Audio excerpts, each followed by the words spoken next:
akan swing terus. Kalah dengan perasaan, kalah dengan ego, kalah dengan diri sendiri, kalah dengan dosa, kalah dengan bla bla bla bla bla.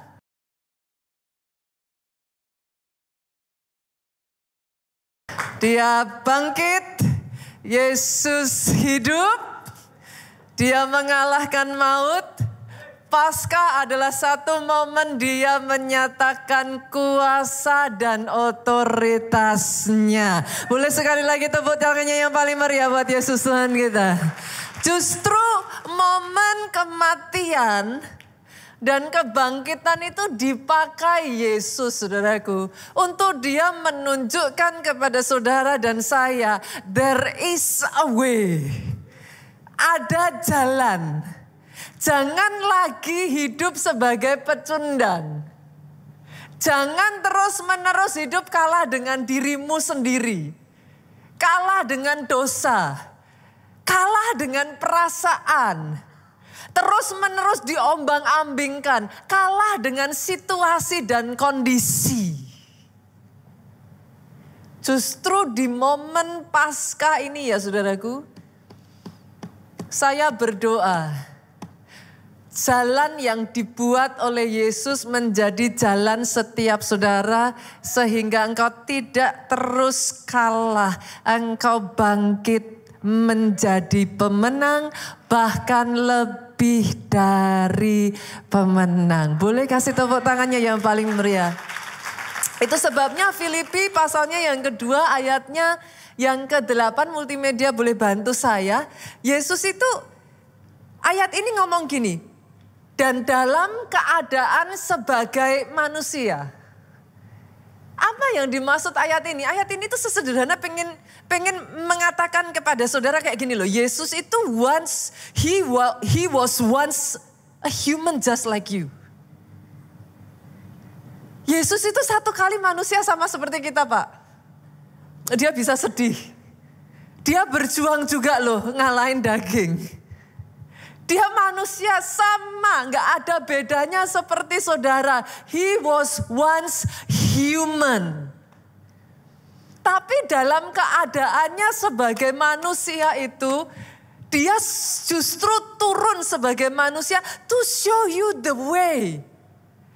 Bahwa jadi manusia tidak sama dengan kita powerless. Dia menunjukkan jalannya, how to do it, bagaimana bisa berkemenangan. Karena coba saudara pikirkan, siapa sih orangnya yang mau powerless? Apakah manusia itu nggak cari jalan? Yang jadi masalah adalah kita itu terlalu biasa dengan cara dunia. Sampai-sampai satu ketika Pak, ada seorang penyihir bernama Simon. Dia lihat murid-murid Yesus mengadakan tanda dan mujizat. He wants the power so bad.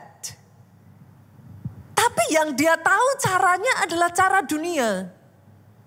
Dia datangi murid-muridnya dan dia katakan kepada murid-muridnya, if I pay you, kalau aku bayar kamu, bisa nggak kamu kasih kuasa itu buat aku? Saudara bisa baca di Kisah Rasul. But it doesn't work. It doesn't work that way gitu. Enggak gitu cara kerjanya.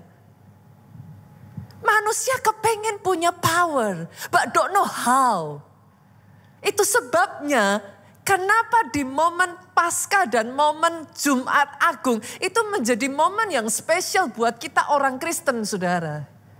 Karena dia datang ke dunia, he show you the way. Dalam keadaannya sebagai manusia, ayat ini berkata, dia sudah belajar untuk merendahkan dirinya dan taat. Ternyata cara pola pikir manusia dengan caranya Tuhan itu totally different. Sadarkah saudara, ketaatan itu justru pintu membuka kuasa dan otoritas. Jumat Agung kemarin kita sudah membahas mengenai hal ini. Boleh gak sih jadi orang Kristen yang gampang taat, Pak? Yang sepakat katakan amin. Karena kadang manusia suka punya pikirannya sendiri loh, saudaraku. Tuhan kasih jalan, Tapi kita mau-maunya sendiri. Suka-sukaku Tuhan. Kan gitu. Padahal firman itu udah jelas-jelas ngomong. Jalanku bukan jalanmu. Pikiranku bukan pikiranmu. Sejauh langit dari bumi, sejauh itu loh jalanku dari jalanmu. Pada saat dia mati di atas kayu salib, dia menunjukkan, do you want a way so that you can win? Maukah engkau mendapat jalan supaya engkau bisa berkuasa? The way is through obedience. Jalannya justru melalui ketaatan. Taat sekalipun beresiko, taat. Jumat kemarin kita belajar. Taat dalam hal-hal kecil. Karena if you can obey the small little thing, terus mau taat yang gede-gede gimana caranya? Hari Jumat kemarin saya khotbah di PIK, saya katakan, yuk kalau disuruh Tuhan datengin orang cuman doain, kerjain. Belajar taat from the very little thing. Taat bukan hanya di awal.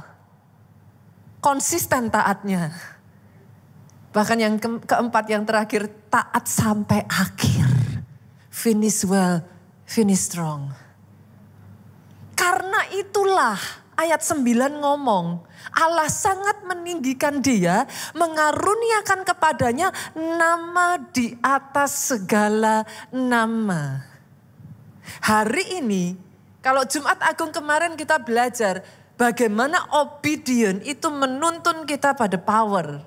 Hari ini kita belajar the powerful name of Jesus. Kenapa? Kenapa Pastor? Kenapa nama Pak the powerful name? Kita harus belajar tentang nama Yesus yang berkuasa Pak. Siapa sih orangnya di dalam kehidupan ini yang gak punya masalah? Name it. Tua muda. Apa? Besar kecil. Apa saudara bilang? Kaya miskin. Semua punya masalah. Kebayang gak saudaraku? Dengan kehidupan yang seperti ini. Terus kalau saudara hidupnya terus powerless. Betapa menderitanya kehidupan ini. Apa enaknya sih Bu? Itu sebabnya Tuhan tuh gak mau saudara terus hidup seperti itu. Masa hidup kalah terus menerus Pak dengan perasaan? Swing terus? Sebentar up, sebentar down? Jatuh bangun dosa terus? What's the fun in it? Apa serunya? Itu sebabnya Tuhan ngomong, yuk gandeng tanganku yuk jalan di dalam kuasa. Sebagian dari saudara ngomong sama saya Pastor, saya sudah nyoba. Tapi gagal terus. Saya bukannya gak berusaha. Saya sudah berusaha. Tapi gak bisa. Di titik itulah Yesus ngomong. Kalau gak bisa pakai powermu. Jalan yuk pakai powerku. Dari situlah dia datang ke muka bumi ini saudaraku. Dia kasih contohnya kayak apa sih sebagai manusia kalau engkau berjalan di dalam power. Itu serunya Tuhan kita saudara. Dia kasih contoh loh. Karena jujur ya saudara, jadi murid Yesus sama-sama jadi murid Yesus zaman itu. Dengan zaman sekarang tuh beda loh. Zaman itu Bu, kita tuh bertatapan empat mata dengan Yesus loh. You can almost see kayak Yesus tuh kalau ngadepin orang tuh kayak apa sih?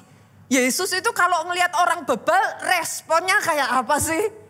Yesus itu kalau ngelihat orang yang di dalam dosa itu kayak apa sih? Every single thing, bahkan kayak compassion, kayak apa sih? Cara dia memandang, cara dia melihat, cara dia bertindak, it's so easy for you to see. Tapi sekarang kan dia sudah pergi. Dia sudah naik ke surga. It's very difficult for you to see. Firman Tuhan minggu lalu. Yesus itu firman. Firman itu Yesus. The only way for you to know how he live. Cara hidupnya ketika di dunia, baca firman-Nya.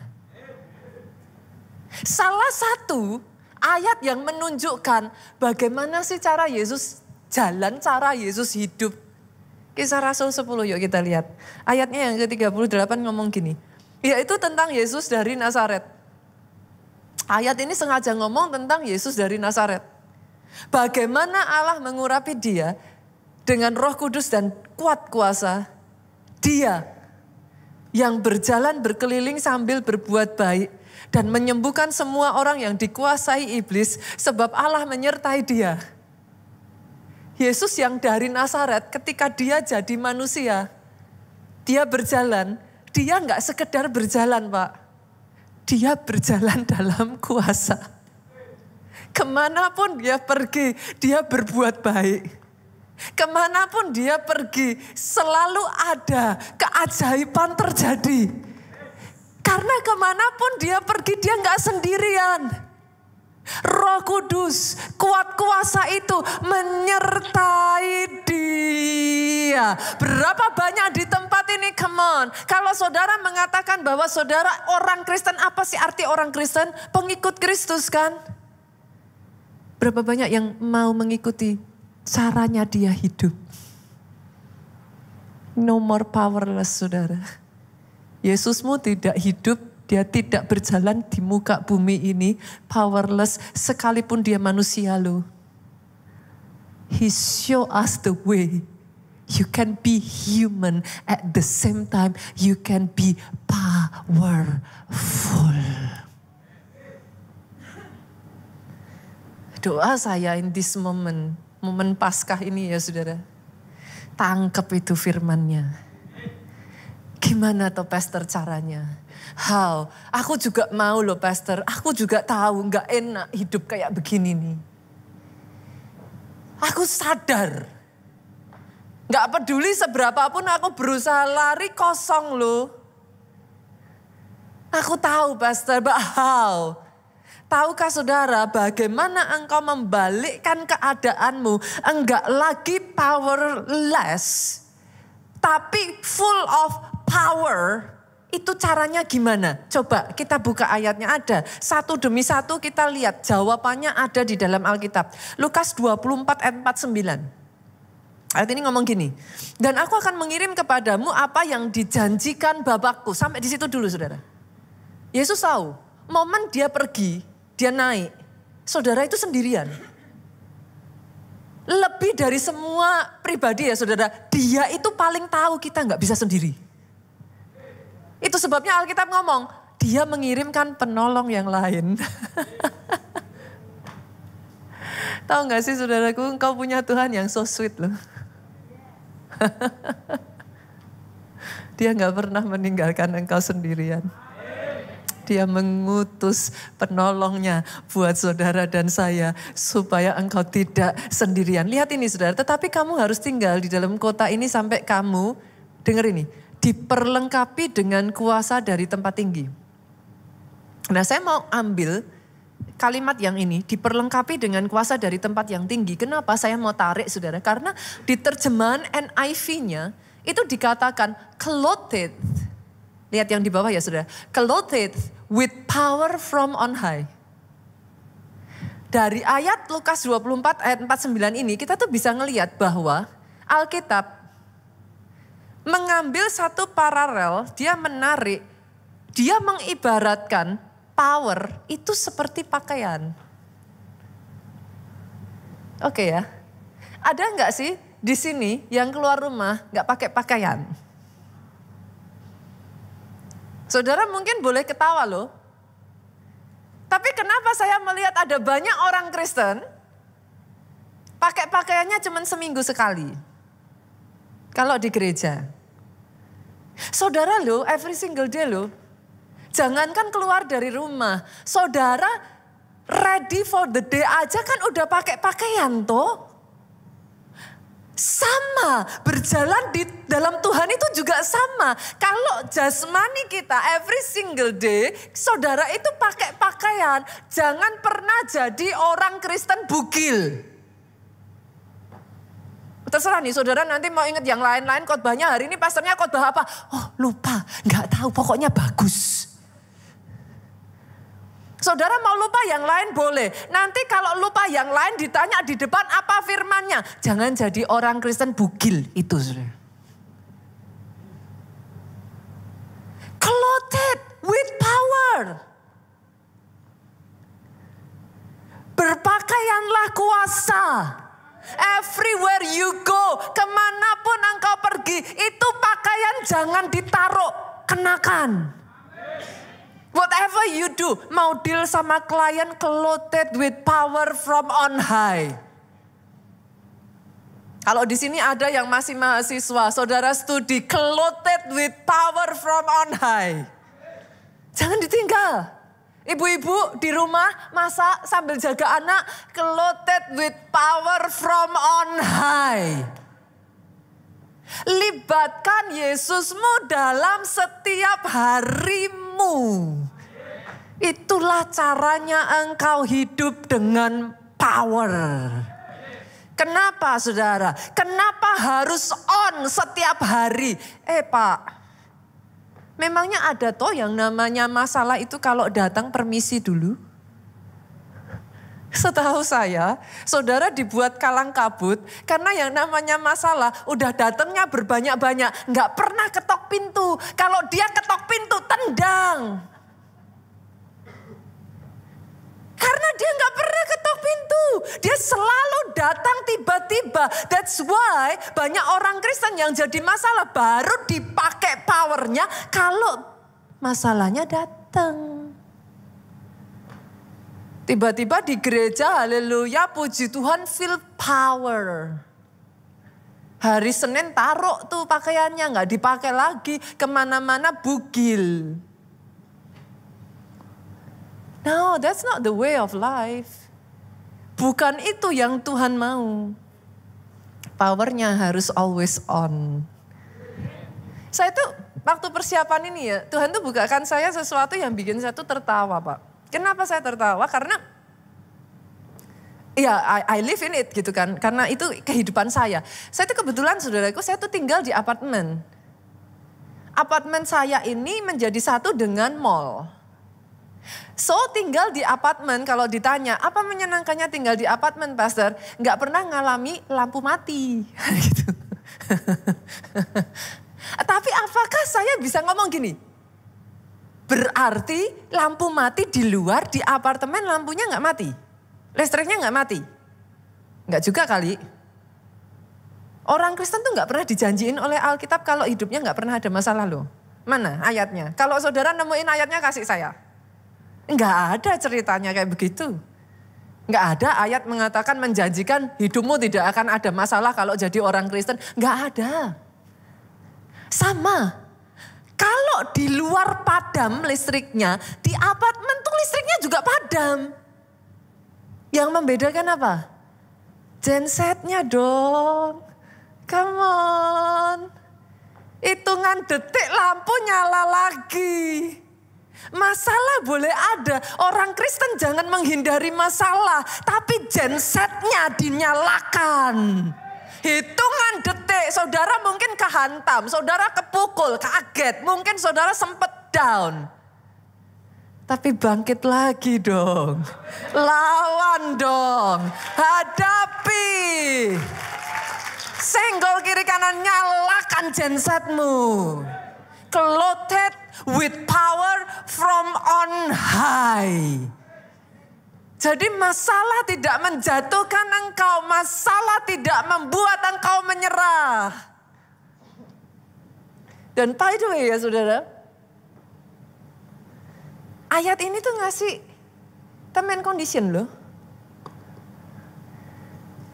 Yesus tahu dia akan pergi, Yesus turunkan tuh roh penghibur yang lain. Tapi ada term conditionnya loh. Lukas balik lagi ya, ditarik ya. Lukas 24 ayat 49. Dan aku akan mengirim kepadamu apa yang dijanjikan Bapa. Yesus tuh ngomong gini, aku nepati janji nih, aku kirim nih. Tetapi, condition kan? Apa conditionnya? Disuruh apa? Kamu harus tinggal di dalam kota ini. Sampai situ dulu. Nah, muncul pertanyaan dong Bapak Ibu, kota yang mana? Ya dong. Kok disuruh tinggal di dalam kota ini tuh kota yang mana? Boleh nggak kita tarik? Itu menyenangkannya Alkitab saudara. Saudara nggak perlu terjemahin Alkitab dari yang lain-lain. Terjemahin aja langsung dari Alkitabnya. Karena dia berbicara kok untuk dirinya sendiri. Yuk kita buka Kisah Rasul 1 ayatnya yang keempat. Kisah Rasul 1 ayatnya yang keempat. Dia ngomong gini saudara. Pada suatu hari ketika ia makan bersama-sama dengan mereka, siapa ia di situ? I-nya huruf besar. Yesus. Ketika Yesus makan dengan mereka, siapa mereka?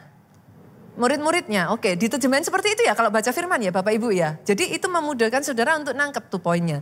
Ia melarang, Yesus melarang murid-muridnya meninggalkan. Nah, berarti kota yang dimaksud itu apa? Saya boleh nggak tarik kata-kata kuncinya? Yang pertama disuruh apa? Tinggal. Tinggal di Yerusalem. Tinggal di Yerusalem tidur-tiduran aja atau disuruh apa?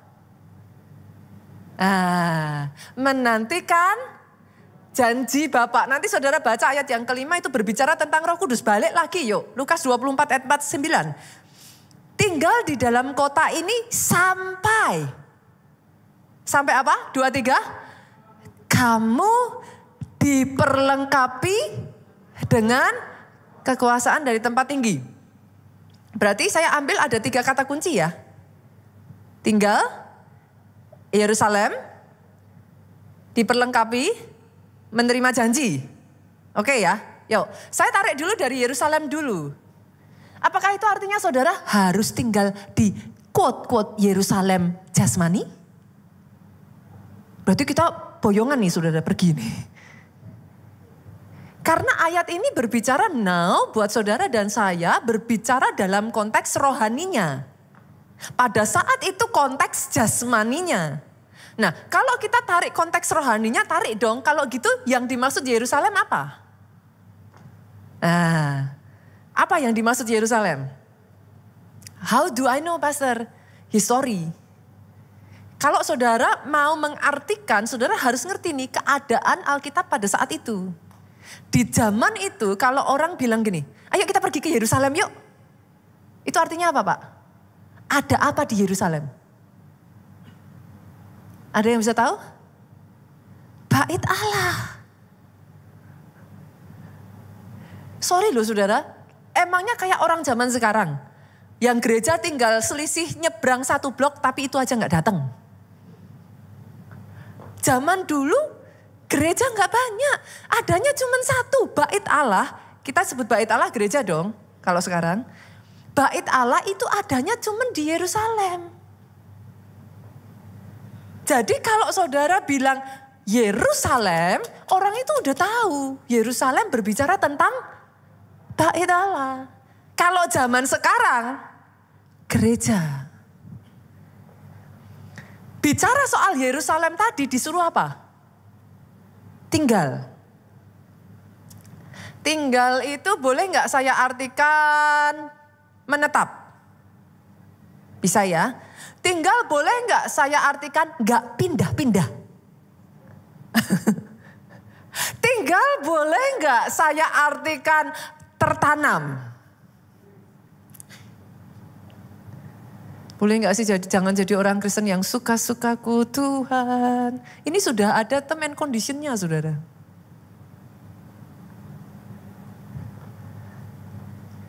Sudah dikasih term and conditionnya disuruh tinggal. Artinya tertanam. Artinya menetap. Lah banyak orang Kristen zaman sekarang disuruh tinggal susah banget tuh saudara. Halo, tertanamlah di dalam gereja lokal. Kenapa saya harus sampaikan message ini saudara? Bukan cuma tertanam di gereja lokal seperti ini and then you do nothing loh. Enggak. Sampai engkau diperlengkapi. Nah itu tujuannya Pak. Kenapa di gereja lokal? Di situ engkau diperlengkapi. Engkau diperkenalkan dengan Yesus, berjalan bersama Yesus. Boleh gak sih saya ngomong berapa banyak yang setuju dengan saya kekristenan bukan sekedar agama? Yang sepakat aminnya boleh yang paling keras? Amin. Kekristenan itu our walk with Jesus.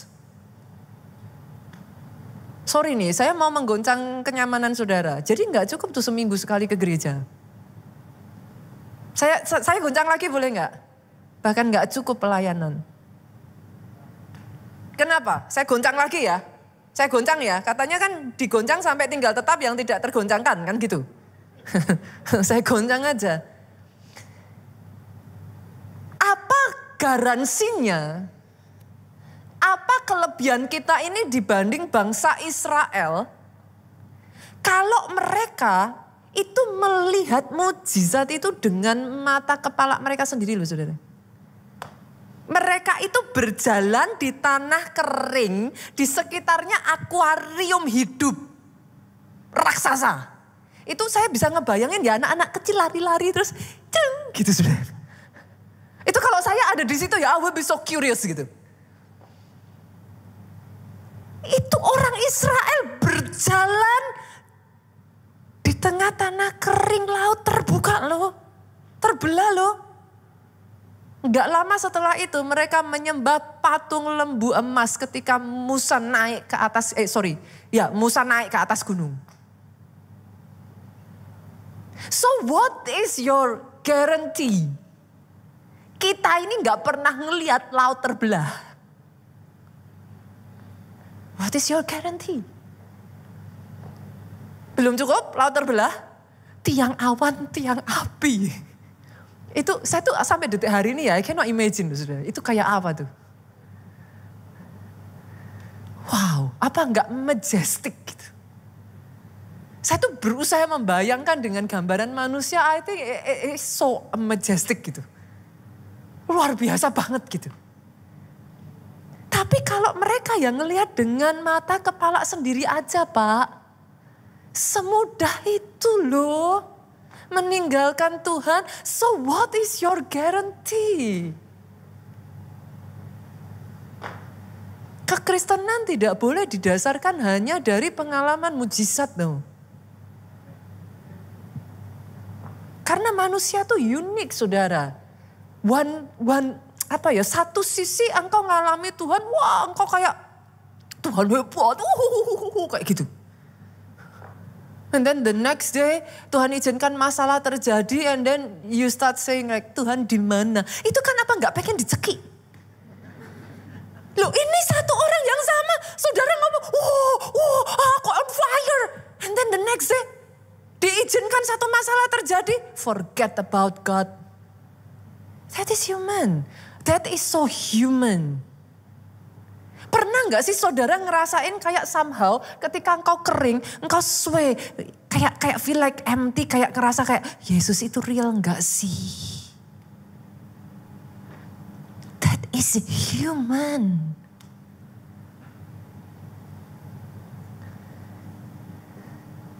Itu sebabnya saya balik lagi nih saudara. Ayo. Tinggal, tertanam. Tapi bukan cuma tinggal doang. Sampai engkau diperlengkapi. Engkau harus ngalami pengenalan. Jadi orang Kristen gak boleh hanya atas dasar pengalaman 1 kali mujizat, 2 kali, 3 kali. Oh saya ngalami Tuhan. No. Baca tuh Alkitabmu saudara. Benar. Kenapa? Karena Yesus adalah firman hidup. Firman itu Yesus. Ketika engkau ragu-ragu ya, diisi lebih banyak aja Yesusnya gimana? Karena firman kan ngomong, Yesus itu kasih. Di dalam kasih tidak ada ketakutan toh? Gak ada jalan lain. Yang masalah dengan banyak orang Kristen ya, saudara ke gereja oke, I appreciate, saudara pelayanan oke. Dalam kehidupan sehari-harimu, do you know your Bible? Mengenal Tuhanmu enggak? Kalau pahlawan-pahlawan iman, pembuat orang banyak hamba-hamba Tuhan besar yang mengadakan tanda dan mujizat itu pun enggak survive. Di momen terakhir mereka banyak yang berguguran. What is your guarantee? Itu sebabnya harus kenal Yesusmu. Harus kenal. Kalau enggak saudaraku, hidupmu akan sway. Akan swing terus. Kalah dengan perasaan, kalah dengan ego, kalah dengan diri sendiri, kalah dengan dosa, kalah dengan bla bla bla bla bla. Tapi saya kasih kabar baik saudara, the same power yang Tuhan berikan, itu the same power yang Tuhan masih berikan atas hidupmu saat ini. Ada satu nama Bu, yang Alkitab berkata, kepada nama ini dianugerahkan nama di atas segala nama. Artinya apa saudara? Semua yang punya nama di dunia ini harus tunduk di bawah nama Yesus. Saya mulai dengan pertanyaan ini, boleh nggak? Adakah di sini yang datang hari ini, sore hari ini, datang di tempat ini yang nggak punya nama? Angkat tangan. So I think setiap kita punya nama ya. Even peralatan yang ada di sini punya nama. Oke, saya bawa lagi boleh? Saya bawa ya. Kabar baiknya, masalahmu masih punya nama Bu. Loh, kalau masih punya nama itu oke. Karena tadi ayatnya ngomong, segala yang punya nama harus tunduk di bawah nama Yesus. Jadi selama dia punya nama, case close. Loh, saya tarik lagi boleh? Penyakit kan punya nama toh? Sakit apa? Nggak tahu namanya. Kan nggak gitu. Saudara bisa nyebut kan? Dan by the way, setuju nggak dengan saya? Penyakit itu, nama penyakit itu apa? Udah punya kastanya gitu saudara. Ada penyakit tertentu. Ya, katakan saudara sakit lah, saudara datang ke dokter, terus dokter bilang, ibu kena flu. Ada di sini yang kena flu. Hah, saya flu? Dokter? Hah, ada yang begitu? Kalau saudara dengar, katakan dokter bilang, kamu flu. Reaksi saudara apa? Flu. Sebentar juga sembuh. Coba kalau dokternya bilang kanker. Saudara ngerti poin saya? Penyakit pun punya apa? Nama yang prisit, yang mendahului dia loh. Kebayang gak tuh nama Yesus? Saya tarik lagi ya. Gak usah bicara nama Yesus dulu lah, di dunia inilah. Gak usah jauh-jauh. Di perusahaan-perusahaan tertentu, nama-nama tertentu punya power. Di restoran, saya pernah ngalami saudaraku. Satu ketika saya diajak salah satu jemaat, ya temen lah saudara. Makan di satu tempat, fine dining. Singkat cerita orangnya ini benar-benar kepengen kayak give the best gitu. Jadi dia tuh pengen order yang signature-nya dari restoran itu. Kas-kasnya yang bombastik gitulah saudara. Pokoknya makanan-makanan yang kalau disajikan itu ada experience-nya. Jadi bukan cuma makan doang, tapi ada experience-nya kayak gitu. Nah singkat cerita ketika dia pesan sama pelayannya jawab itu nggak bisa. Itu hanya istilahnya disediakan untuk orang tertentu aja kayak gitu. Nah akhirnya jengkel dong, ini teman saya jengkel saudaraku. Dia jengkel, dia ngomong gini, by the way saya kenal loh pemiliknya. So and so.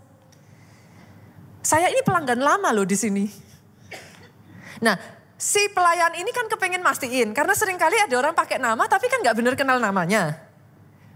Kebetulan tuh pemilik restorannya lagi ada di tempat. Nah, si pelayannya ngomong, itu katanya kenal tuh. Coba dong dilihat.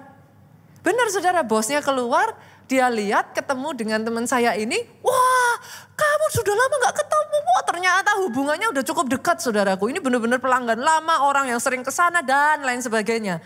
Sudah tahu gak? Begitu pelayannya melihat itu ya saudara. Itu yang tadi no semua berubah loh. Yes loh.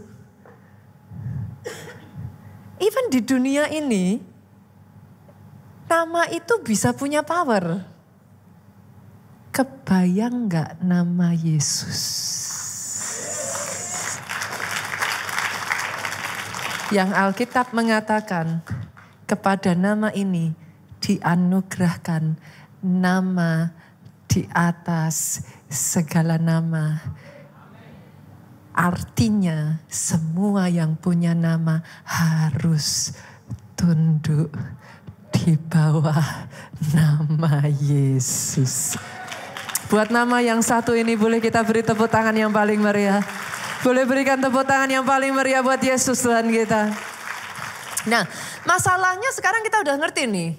Namanya dahsyat. Dipakai enggak? Kan? Yuk saya ajak ya. Ada lima power. Maksudnya nama Yesus itu bisa saudara pakai dalam kehidupan sehari-hari. Ada 5, saya bagikan saudara. Yang pertama, nama Yesus itu membuka pintu doa. Maksudnya gimana nama Yesus membuka pintu doa? Pernah penasaran gak orang Kristen itu kalau doa selalu ditutup dengan gimana? Di dalam nama Tuhan Yesus. Kenapa? Boleh dong jadi orang Kristen yang kritis? Kritis yang benar loh ya. Kenapa? Kenapa kok setiap kali kita doa kok ditutup dengan di dalam nama Tuhan Yesus? Sejak hari ini kalau saudara baca ayat ini, saya berdoa ini mengubah caramu berdoa. Kita lihat Yohanes 14 ayat 13. Kenapa? Kok orang Kristen itu kalau doa ditutup dengan nama Yesus? Saya bacakan. Karena ini saudara. Apa juga yang kamu minta dalam namaku. Yang ngomong Yesus. Aku akan melakukannya. Jangan lagi latah ya saudara. Come on. Jangan nama Yesusnya. Udah ngantuk. Jangan saudara. Kenapa? Ayat 14 diulang lagi. Jika kamu meminta sesuatu kepadaku dalam namaku, aku akan melakukannya. Itulah alasan setiap kali orang Kristen berdoa dikasih landasan paling akhirnya ini. Doa saya yang kau gunakan tuh power yang ada di dalam nama Yesus.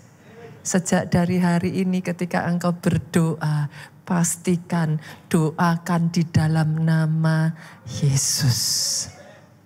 Yang kedua, tahukah saudara bahwa nama Yesus itu punya kuasa menyembuhkan segala penyakit dan kelemahan? Gereja kita ini ya saudaraku, saya tuh bersyukur saudara. Karena diajarkan firman ya.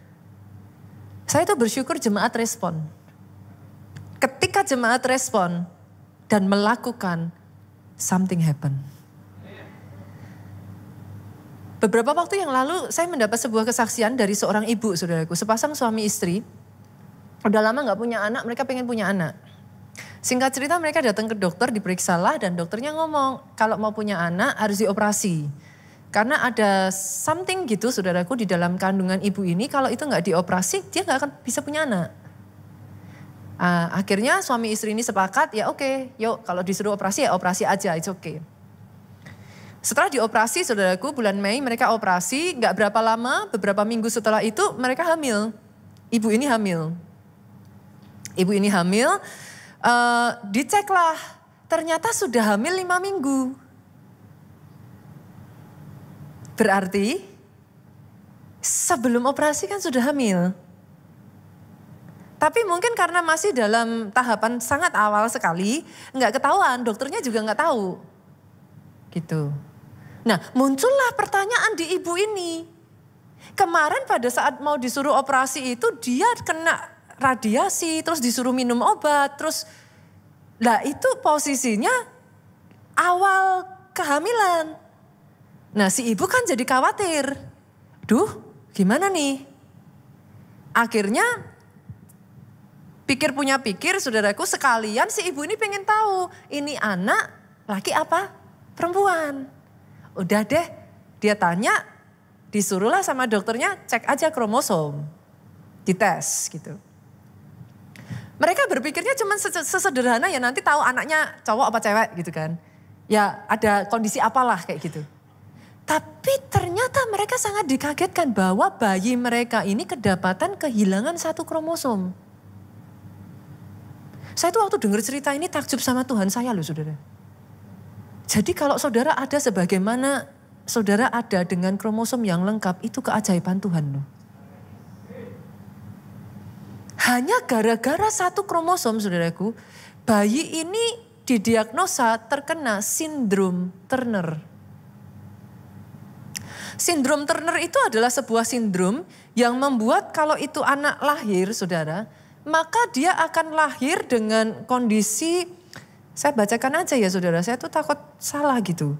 Dengan kondisi yang istilahnya apa ya, kepalanya itu pendek saudaraku, badannya itu pendek, nggak bisa seperti anak pada umumnya saudaraku. Bukan hanya itu saja, dia akan punya leher yang lebar, berselaput lehernya saudara. Dadanya lebar, kebanyakan kelainan jantung dan mengalami gangguan fungsi ovarium. Ini ibu-ibu loh, coba bayangkan. Kalau anak pertama sudah dinantikan bertahun-tahun lamanya, terus tiba-tiba divonis begitu. Kayak apa itu? Ibu ini tuh bercerita, seperti kayak dunia saya tuh runtuh, pastor. Yes, problem do happen even to Christian. Tapi begitu ibu ini tuh sudah ada dalam keadaan yang kayak down ya saudara, mamanya itu ngingetin. Nih, kita ini punya Yesus. Go, Pondok Daud. Saya tuh bersyukur, saya percaya bukan satu kebetulan ya saudara, gereja ini itu diberikan satu perintah sama Tuhan itu membangun Pondok Daud. Itu dari Pondok Daud sangat banyak kesaksian itu muncul loh saudara. Pada saat dia putus asa saudaraku, dia tuh bercerita, pastor saya gak kebayang loh orang kalau gak punya Tuhan kayak apa ya, dia bilang. Dia lari ke Pondok Daud, di situ day by day ya saudara, dia berseru kepada Tuhan. Kalau dengar seruannya dia tuh miris ya saudara. Dia tuh berserunya cuma satu, Yesus. Setiap kali datang ke Pondok Daudnya tuh berserunya tuh cuma satu, Yesus. Masa sih gak bisa kasih anak saya satu kromosom lagi? Cuman satu loh Yesus, saya gak minta banyak loh, cuman satu kromosom aja. Itu setiap kali, dia gak bisa ngomong yang lain. Dia datang cuman berseru, dia cuman bisa nangis saja saudara. Dia cuman minta satu aja kromosom, tambahkan ke anak saya. Satu kali saudaraku, dia datang ke ibadah seperti ini. Firman Tuhan disampaikan Pastor Obaja, karena ini jemaat kita yang ada di Solo. Pak Obaja itu seperti biasa nyampein satu firman yang cuman kayak, Pak Obaja itu cuman ngomong gini toh, hanya ngomong kayak gini saudaraku, jangan takut gitu. Which is itu sesuatu yang sering dong saudara dengar di gereja, jangan takut gitu. Tapi hari itu bagi ibu ini, kata-kata itu melompat seperti kayak hidup saudara. Seperti kayak kata-kata itu mendatangkan rasa, dia cerita tuh kayak dari ujung kepala sampai kakinya tuh kayak ada kayak such peace gitu. Jangan takut, pernah gak sih ngerasain dapat rema saudara? Dia pegang itu. Dia pegang perkataan itu, jangan takut. Dia tangkap, dia percaya Tuhan menjawab doanya. Dia terima rema itu saudaraku, dan setiap kali dia berdoa dia perkatakan. Dia perkatakan anakku lahir sempurna, anakku diciptakan sempurna. Perkataan profetik itu mulai keluar saudaraku. Ajaibnya, tepat pada hari anak itu dilahirkan, dokter menyatakan anak itu lengkap dengan jumlah kromosom yang sama seperti manusia normal. Lahir sehat, tidak kurang satu apapun. Bukankah nama Yesus dahsyat? Namanya luar biasa. Kuasanya masih bekerja. Kalau dulu kuasanya bekerja, sekarang juga masih bekerja. Minggu lalu, saudara yang dengar kesaksian dari seorang bapak, terkena kanker otak stadium 4, Tuhan sembuhkan. That is real saudaraku. That is real. Kuasanya nyata. Doa saya, kuasa yang sama bekerja atas hidupmu. Boleh kasih tepuk tangannya yang paling meriah buat Yesus Tuhan kita. Nama Yesus berkuasa menyembuhkan sakit, penyakit, dan kelemahan. Yang ketiga, saudaraku, nama Yesus ternyata juga berkuasa mengalahkan kuasa kegelapan. Filipi 2 tadi ayat yang ke-10 mengatakan apa, saudara? Kepada nama itu bertekuk lutut yang ada, denger ini, di atas langit, yang ada di atas bumi, dan yang ada di bawah bumi. Mulai hari ini nggak ada orang Kristen yang lari ketakutan diusir iblis ya, diusir setan ya. Nama yang ada di dalam diri saudara itu, dia itu bahkan terkenal di kalangan atas langit, saudaraku, terkenal di atas bumi ini, bahkan sampai di bawah bumi. Itu nama yang disegani loh, malu-maluin lah saudara. Saudara carry that name loh. Saudara membawa nama itu loh. Itu nama kalau disebut, yang denger aja ngeper loh saudara. You carry such name, you know. Itu sebabnya penting untuk saudara mengenal dia loh. Kalau engkau tahu kebenaran ini, engkau enggak lagi takut. Karena kuasa kegelapan tunduk di bawah nama Yesus. Saya tuh ngalami sendiri dengan nenek saya. Saya udah pernah cerita ini saudara. Nenek saya itu dari kecil udah disumpah sama orang tuanya enggak boleh jadi orang Kristen. Singkat cerita semua anaknya bertobat, terima Yesus. Tentunya anak-anak berusaha bawa orang tuanya terima Yesus gitu. Tapi nenek saya ini selalu nggak mau saudara. Sampai satu kali nenek saya ini terkena satu penyakit dan sudah kritis saudaraku. Di momennya yang sudah bisa saya katakan itu momen-momen terakhirnya. Dia itu bermimpi. Cuman nenek saya itu orangnya peka saudara. Jadi nenek saya itu apa sih? Orangnya sensitif. Jadi nggak tahu itu mimpi atau itu memang satu pengalaman spiritual, itu nggak tahu. Di mimpi itu, katakanlah itu mimpi, saudara. Di mimpi itu tuh dia ngelihat, dia itu ditarik satu tangan gelap, masuk ke kayak jurang gitu, saudara. Dan dia sebut semua nama yang dia sembah, saudara. Gak ada satupun yang menolong. Di tengah keadaan seperti itu, di mana dia sudah tercekam ketakutan, ada satu suara itu dengan lembut berbisik, panggil nama Yesus. Nenek saya gak mau. Anehnya mimpi itu terulang hari kedua. Gitu lagi. Dia mimpi lagi persis sama saudara. Dia ditarik satu tangan yang gelap, saudara, masuk ke jurang dalam. Dia teriak-teriak semua nama yang bisa dia sebutkan. Gak ada satupun nama yang menolong. Suara itu berbisik lagi. Panggil nama Yesus. Hari ketiga sama lagi mimpinya. Tapi di hari ketiga itu pada saat suara itu berbicara, panggil nama Yesus. Itu nenek saya ya saudaraku, berteriak, Yesus, kalau engkau ada, tolong aku. Itu hari itu saudara dia bercerita, ada satu tangan berjubah, warnanya terang putih. Itu narik dia keluar dari jurang itu saudara. Dia bangun saudaraku, keringat kemana-mana. Dia cari anaknya, dia bilang, Mamah mau dibaptis. Buat saudara yang berjuang untuk keluargamu ya saudaraku. Panggil nama Yesus. Karena tidak pernah ada yang mustahil.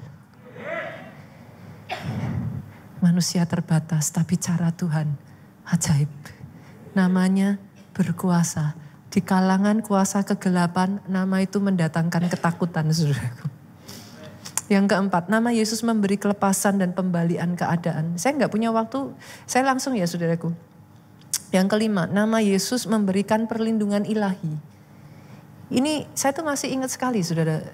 Satu kesaksian, ada seorang anak itu sudah hampir diculik gitu saudara. Dia tuh sadar, antara sadar nggak sadar, dijemput katanya disuruh orang tuanya tapi dia tuh sadar something is wrong gitu. Tapi dia somehow kok, dia ceritanya tuh gak bisa ngelawan gitu saudara. Dia ikut tapi dia ngerasa ada something wrong. Puji Tuhannya anak ini selalu diajarkan sama orang tuanya kalau ada apa-apa panggil nama Yesus. Itu dia gak bisa minta tolong sama siapa-siapa, saudaraku, orang udah dibawa. Tapi dalam hatinya dia terus teriakkan nama itu, Yesus, Yesus, Yesus tolong aku, Yesus tolong aku, Yesus tolong aku, Yesus tolong aku.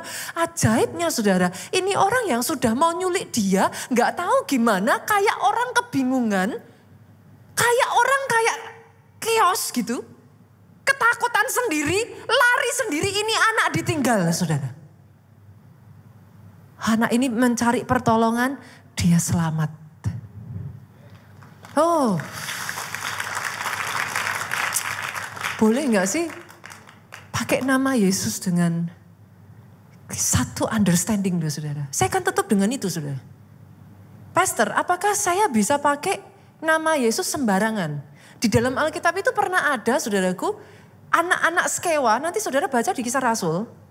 Mereka tuh ngelihat para rasul Paulus mengadakan mujizat di dalam nama Yesus dan wow amazing, something happen kayak gitu. Nah ini anak-anak Skewa berusaha main-main pakai nama Yesus. Dia usirlah iblis dengan nama Yesus. Iblisnya jawab, Yesus aku kenal. Pernah dengar ayat ini? Paulus aku tahu. Kamu siapa? Akhirnya saudaraku, kalau nanti saudara baca ayatnya di Kisah Rasul, masa saudara akan mendapati iblis intinya ya orang ini dihabisin lah saudara, kayak gitulah intinya. Gitu, kocar-kacir lah intinya. Sederhana gini saudara, sama-sama pakai nama Yesus ada caranya supaya kuasa di dalam nama itu bekerja. Yang pertama, kalau saudara pakai nama Yesus, itu ada tombolnya yang harus dipencet. Itu kalau tombolnya nggak dipencet, nama itu nggak bekerja kuasanya. Tombol itu namanya iman. Kurs yang dipakai di surga, itu iman. Itu sebabnya Alkitab ngomong gini, sebab tanpa iman tidak seorang pun berkenan di hadapan Allah. Jadi maafkan saya loh saudaraku.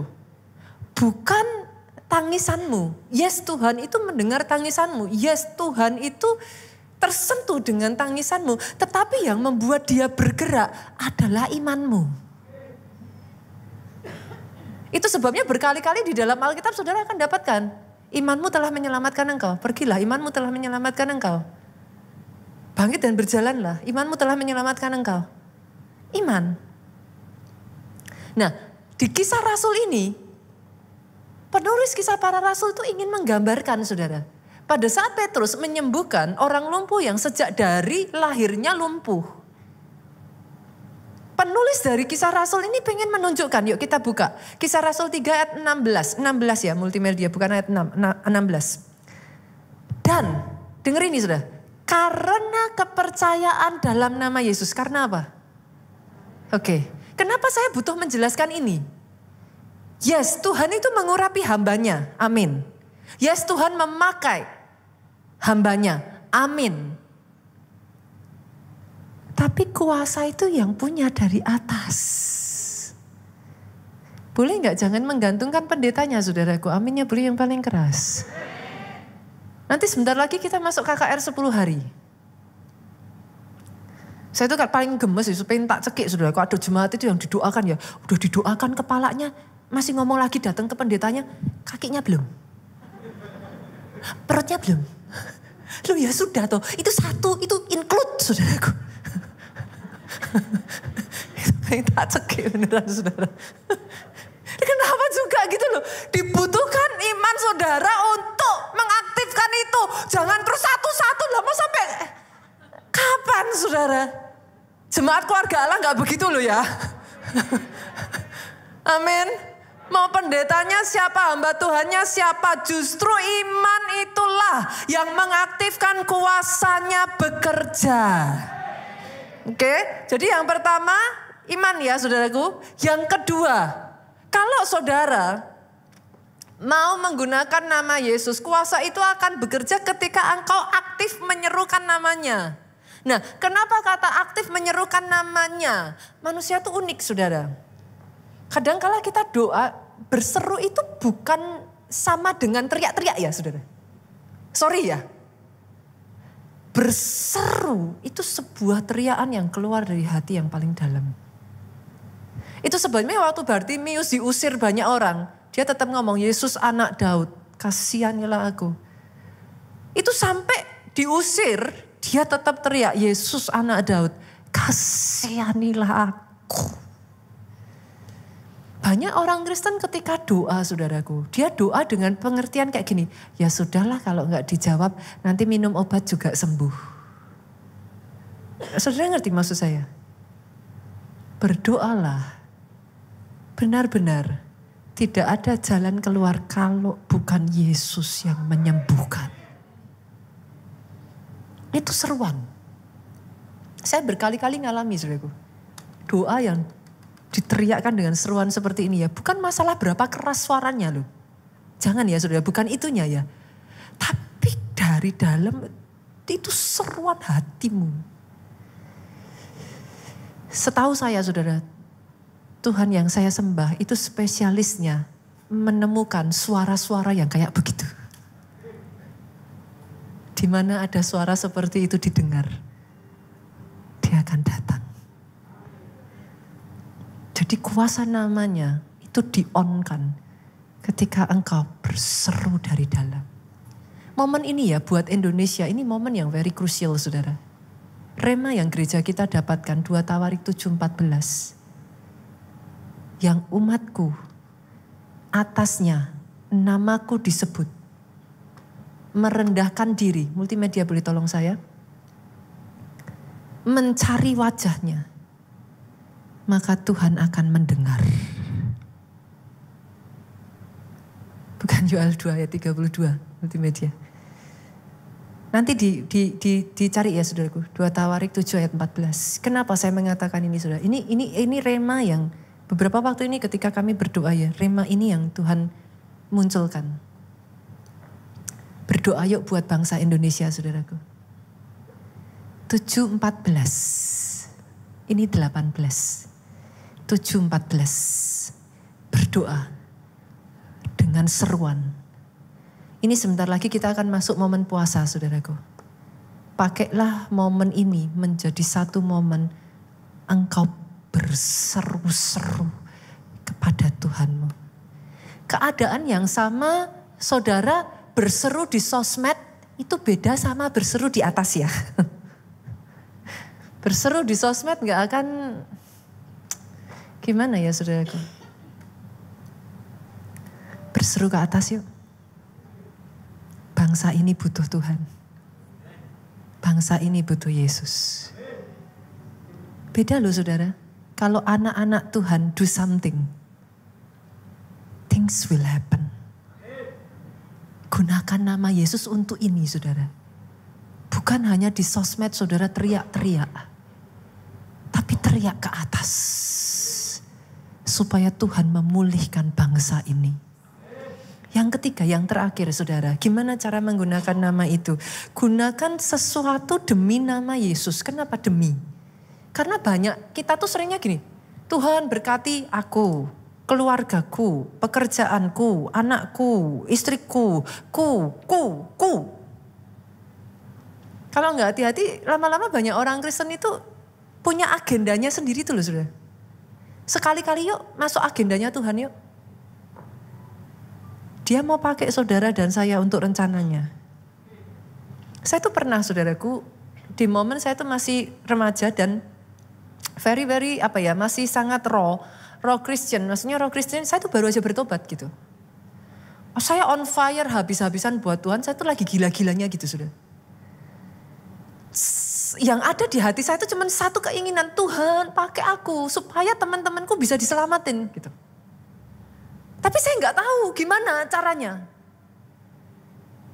I'm still very raw, but I'm on fire gitu saudara.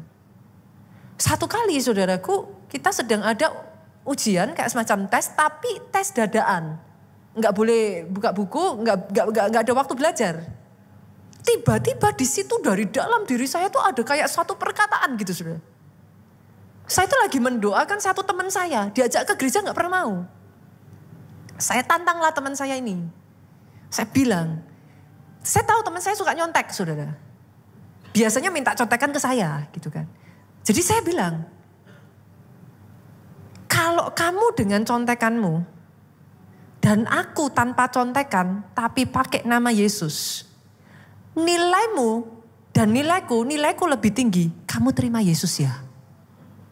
Saya nggak tahu, I'm still a very kayak beginning, kayak Kristen mula-mula, cuman di dalam hati saya tuh saya cuman Tuhan pakai aku untuk nyelamatin teman gitu. Tapi itu saudara tahu nggak, Tuhan tuh denger yang begitu loh. Hebatnya lagi itu teman saya ngeresponi. Saya dijawab, boleh katanya. Loh itu coba kalau dia bilang aja loh, enggak gitu. Kayaknya saya juga nggak bisa apa-apa saudara.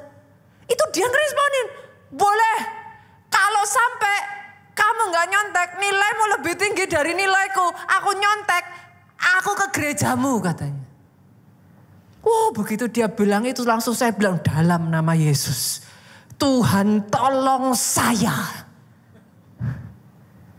Kita sama-sama gak belajar, orang itu dadaan kok saudara. Teman saya nyontek, sama-sama gak belajar, dadaan, harusnya nilainya lebih tinggi dong. Dia dapat 7, saya dapat 9. Minggu depannya dia datang ke gereja keluarga Allah saudara. Boleh gak toh?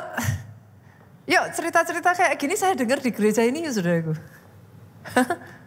Kecintaan sama Tuhan yang kayak gini. I do not say that it's apa ya. Tapi ada api yang kayak gini nih loh saudara. Kecintaan untuk dipakai Tuhan untuk pekerjaannya. Tuhan pakai aku. Aku boleh terbatas tapi pakai aku. Ketika kau menyebut namanya ya saudara, jangan heran. Engkau akan mengalami. Pulang dari tempat ini bawa sukacita, damai sejahtera Allah Bapa, cinta kasih Yesus Kristus, persekutuan dengan Roh Kudusnya, sekarang sampai selama-lamanya. Engkau yang diurapi, kau yang diberkati, katakan dengan suaramu yang paling keras, amin.